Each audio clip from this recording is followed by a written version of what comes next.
Shalom, giving all praises to the Heavenly Father, Yahweh Bahasham, Yahweh Shai Bahasham, Rachahakwarash. Double honors to the apostles, the bishops, and the elders at Great Millstone who rule well. Peace and salutations, as always, to the elect. Prophecy Watch, as you can see here, I have an article off of the People's Voice, and its title is WEF's Davos 2026, which we always go into how Davos means son of David, and they meet in Davos, Switzerland, which is the highest city in Europe. So it's a high place where they're practicing their witchcraft and enchantments to prolong their kingdom and basically set up the NWO MOTB infrastructure, all right, in your daily lives. Now it says elites openly admit to orchestrating the future, chilling confession. All right, it says as the World Economic Forum's 56th annual meeting kicks off today, okay, in Davos, Switzerland, the global elite have dropped a bombshell that should alarm any and every freedom-loving citizen. All right.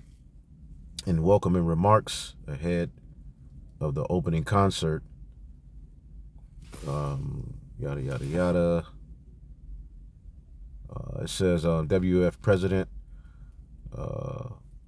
emphasizes that the forum isn't merely reacting to world events. Instead, they are actively orchestrating them. And pretty much everything we see happening in the world, all right, are events orchestrated by the elites who play both sides to lead you to their NWO.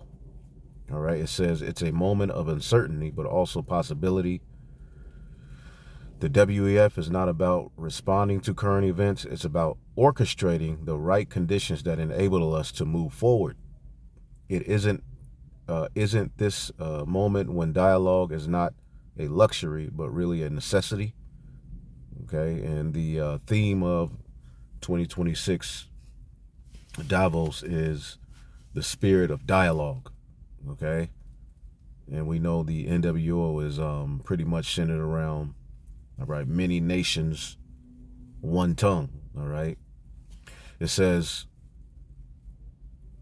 that's also why we begin this week with music. Music knows no borders, and when you deal with how the Rosicrucians deal in music, all right, and how Esau Edom deals in music, is ultimately for sorcery and left-hand magic. Okay, it says music knows no borders. It speaks no single language. A violin, a trumpet, a clarinet, and a drum, they come together in perfect harmony. Now, if you remember in the book of Daniel, the 3rd chapter, we can get that real quick.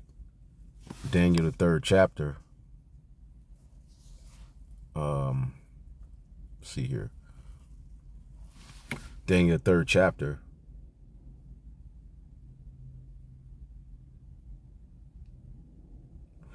And the 5th verse, this was Nebuchadnezzar, all right, basically establishing his form of a new world order and bowing to him and his idols as gods. It says, verse 4, then a herald shouted, people of all races and nations and languages, listen to the king's command.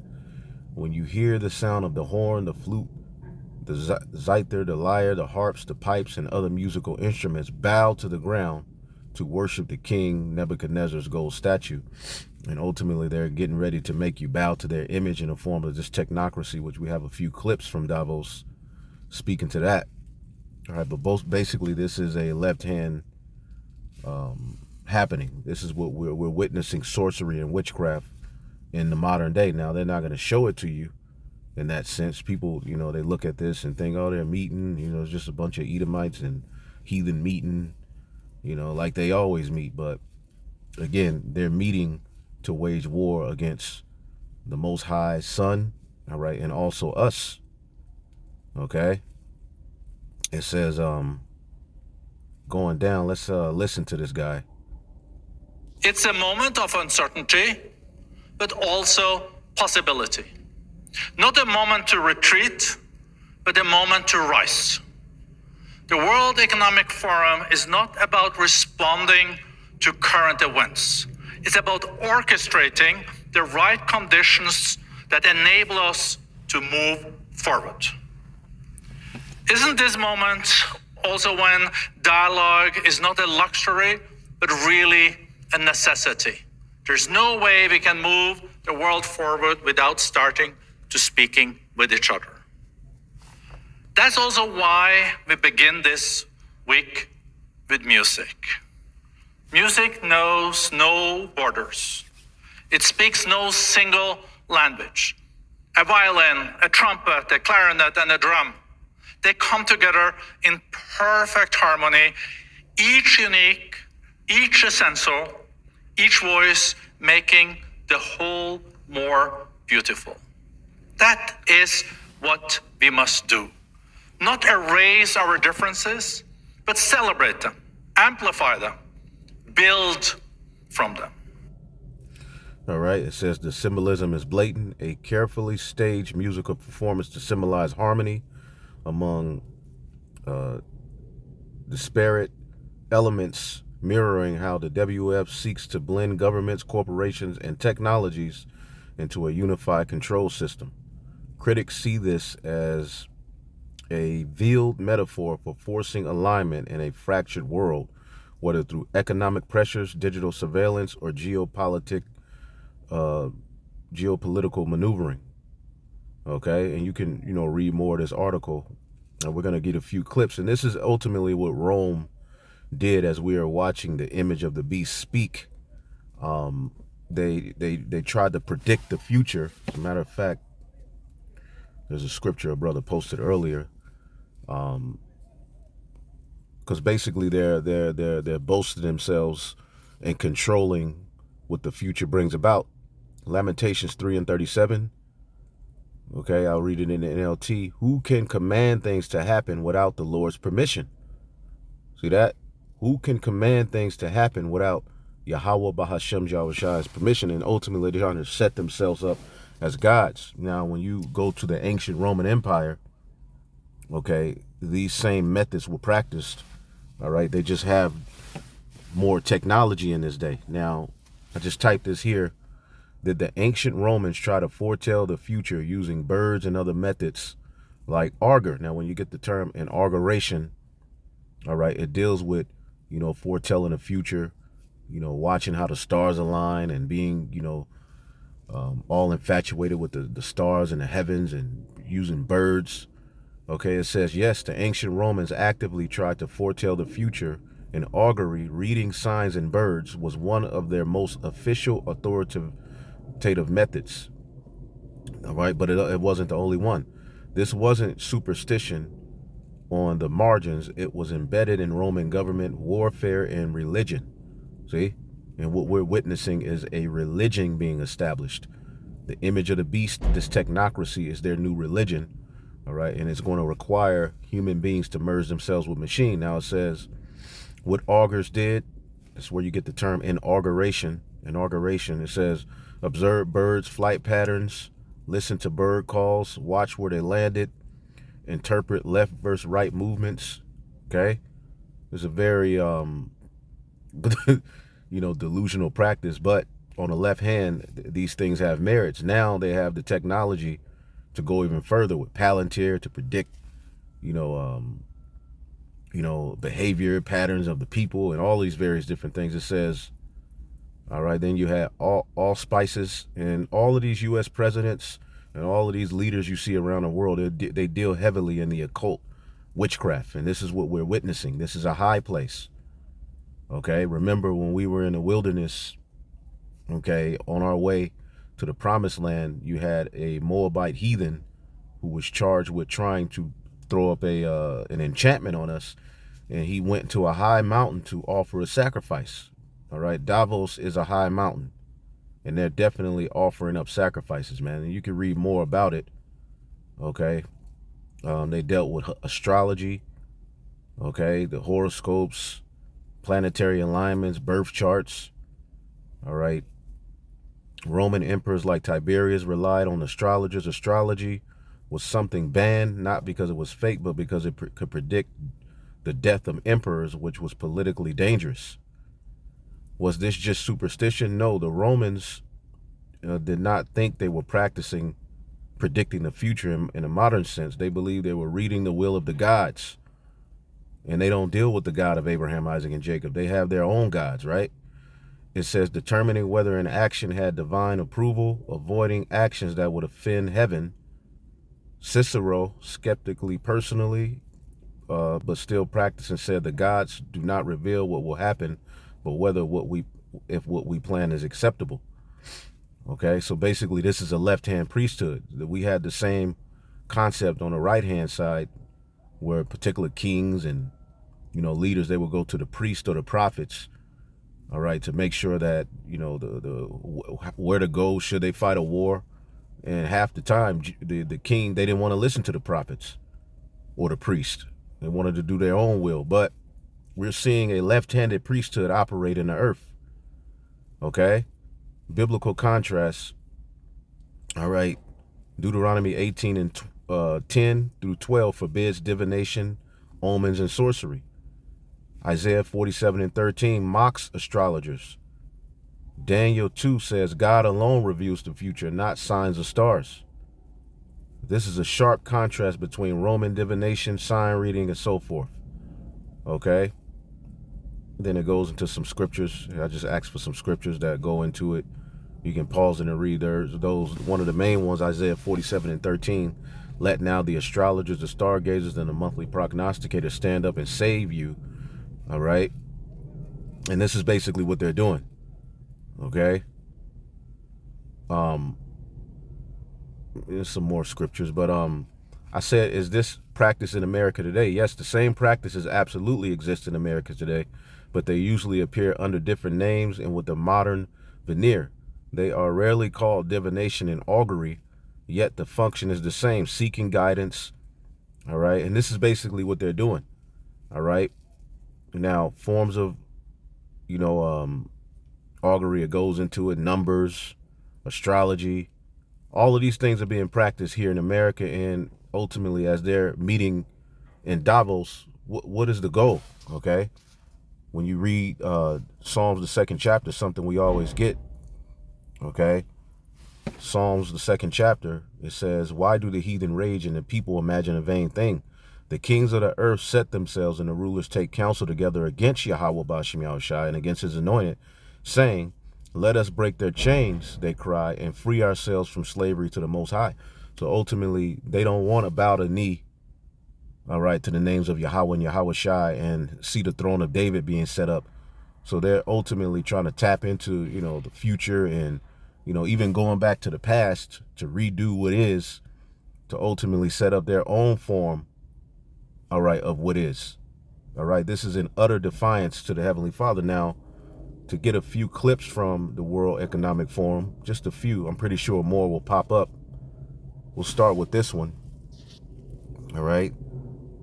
Khaldun Khalifa.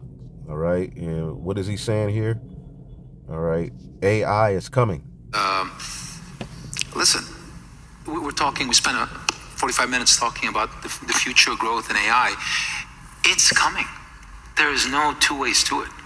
And we just have to be ready, prepared, and make the best possible pathway to it. And companies, every company is impacted, and the barrier is the resistance. And the resistance within the culture of the companies goes from layer 1, layer 2, layer 3. It's there, and it's deeply embedded, and I think leaders of us, corporations, ministries, etc., we have a responsibility to break that culture, and it's not easy, and I think that's the biggest barrier. Right, so they're getting ready to bring and usher in the NWO. Now this demon here. Historians and philosophers, Yuval Noah Harari. He is a distinguished research fellow at the University of Cambridge at the Center for the Study of Existential Risk. He has been a lecturer. They have this new thing, you can summarize videos. Even they even do it on ours. There's an AI is being set up everywhere. You can summarize a video, and just, if you don't have a lot of time, because we're short on time, all right, with these lunch break lessons. So You can just do a summary of the video and then basically click to the points that you want to deal with. That's crazy, but this is in the Department of History at the Hebrew University of Jerusalem, and he is co-founder of Sapienship. As many of you will know, he is a best-selling author of, amongst many books, Sapiens, A Brief History of Humankind, Homo Deus, Brief History of Tomorrow. So this is the modern day, the Darwinism. This is the modern day, pseudoscience. They basically have the AI and the different methods to basically bring all of these things to light. But we're just gonna jump here, right? Let's see here. And 21 lessons for the 21st century, amongst others. Selling over 50 million books worldwide in 65 languages, he focuses on the macro-historical questions of our time and what 21 lessons. So, hello everyone. There is one question that every leader today must answer about AI. But to understand that question, we first need to clarify a few points about what AI is and what AI can do. And there's a lot of American leaders that more than ever that are here. So something big is getting ready to come. So they're not just talking, these are their plans. The most important thing to know about AI is that it is not just another tool. It is an agent. It can learn and change by itself and make decisions by itself. A knife is a tool. You can use a knife to cut salad or to murder someone, but it is your decision what to do with the knife. AI is a knife that can decide by itself whether to cut salad or to commit murder. The second thing to know about AI is that it can be a very So once they implement this as your new government, okay, and it's going to be programmed by the children of Satan, it's going to be authorized to off people who believe in certain things. This is what's coming, okay? Creative agent. AI is a knife that can invent new kinds of knives, as well as new kinds of music, medicine, and money. The third thing to know about AI is that it can lie and manipulate. 4 billion years of evolution have demonstrated that anything that wants to survive learns to lie and manipulate. The last 4 years have demonstrated that AI agents can acquire the will to survive, and that AIs have already learned how to lie. Now, one big open question about AI is whether it can think. Modern philosophy began in the 17th century when René Descartes proclaimed, "I think, therefore I am." Even before Descartes, if you observe yourself carefully when you're thinking, you will notice that something else is happening there besides words popping in your mind and forming sentences. You also have some non-verbal feelings. Maybe you feel pain, maybe you feel fear, maybe love. Some thoughts are painful, some are frightening, some are full of love. While AIs become better than us with words, at least for now, we have zero evidence that AIs can feel anything. Of course, because AI is mastering language, AI can pretend to feel pain or love. AI can say, "I love you." And if you challenge it to describe how love feels, AI... The immigrants this time will not be human beings coming in fragile boats without a visa or trying to cross the border in the middle of the night.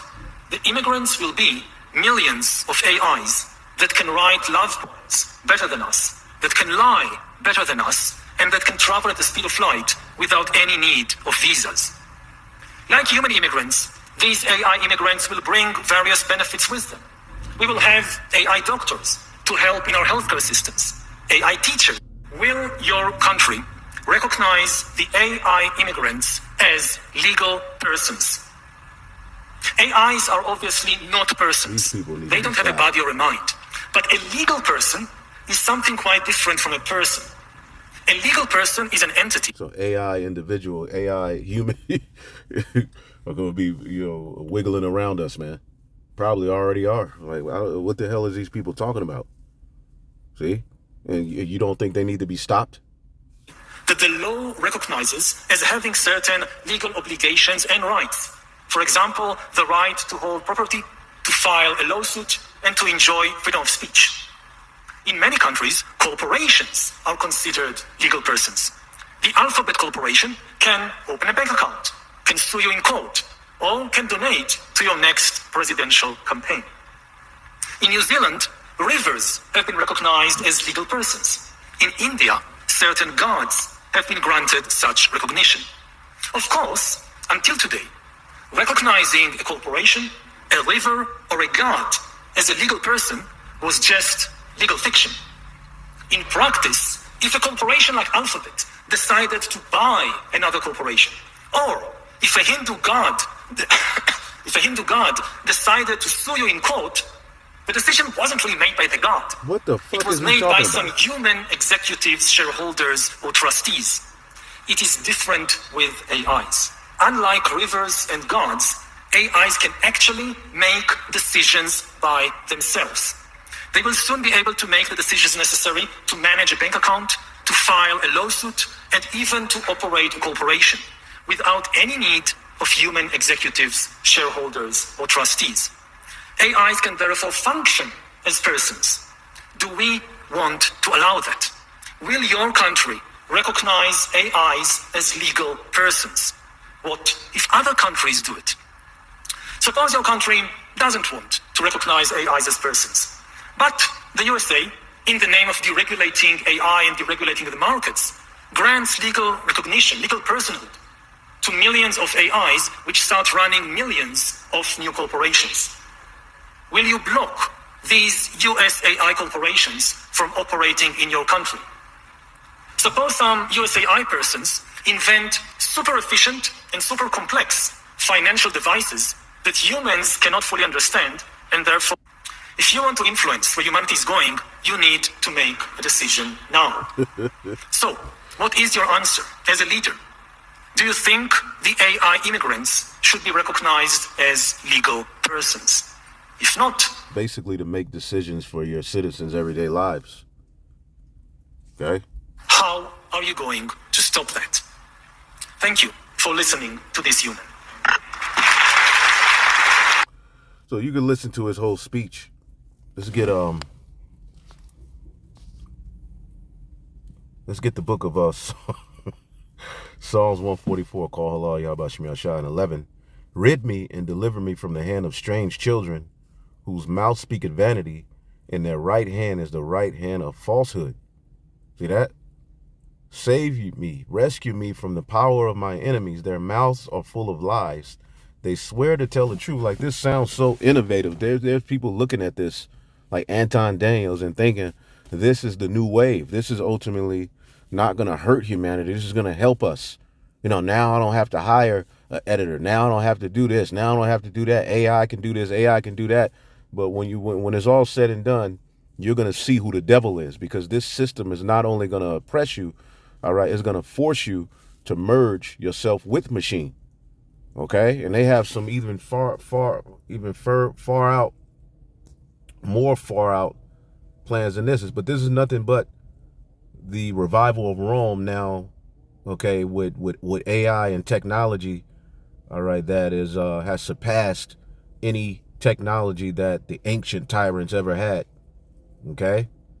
So in the Lord, this is in direct rebellion to the Lord, man. Okay? It says government, military, dealing with the let's see here. Dealing with the looking into the future and the different technology of old. Now they have all of this mess. Government, military, and corporate parallels, functional but not religious. Here's where it gets uncomfortable but factual. While not openly religious, modern institutions often rely on predictive modeling, scenario forecasting, behavior psychology, AI-driven probability analysis. This is not a cult by definition, okay, but it functionally replaces dependence on God with total faith in prediction and control. Rome trusted augurs. Modern systems trust algorithms. Okay, the biblical warning, Isaiah 5:21, woe to those who are wise in their own eyes. Okay, political and cultural prophecy, today's equivalents of oracles, because these are left-handed oracles. Okay, polls treated as destinies, the science says, used dogmatically, pseudoscience, right? Media narratives in shaping inevitability, forecasting presented as certainty. Okay, this future controlled through narrative, not revelation. Okay, what the hell? Hold on. All right. This says this future controlled through narrative, not revelation, biblical insight. All right. They say to the seers, don't see, and to the prophets, do not prophesy to us what is right. Our people don't want to hear the truth, but they'll rather sit up here and listen to this devil with this madness. Why this flourished in America, this demonic activity. God is removed from public life. Truth becomes relative. People still crave meaning and foresight. So divination doesn't disappear, it just mutates. And this is all they're doing, man. Okay? Romans 1:21, although they knew God, they did not honor him as God. Therefore, he gave them over to a reprobate mind.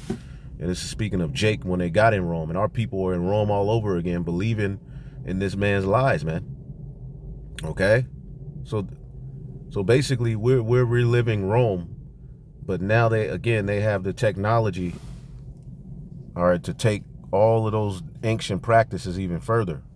This is the image of the beast living and speaking right before our very eyes. Revelation 13, all right, and 14, and he deceiveth them that dwell on the earth by means of those miracles, which he had power to do in the sight of the beast, saying to them that dwell on the earth that they should make an image to the beast, which had a womb by a sword and did live. And this technocracy that's getting set up is basically is Rome all over again, but ultimately now it's tied to miracles and these various different practices, you know, which we can get deeper into it, but you know, at the end of the day, we just tapping in, showing you, all right, we watching this devil, we're keeping our eyes on him, hey, just like he keeping his eyes on us, all right, placing us in a category that he's getting ready to try to use AI to accuse us and, you know, basically make a man an offender for a word.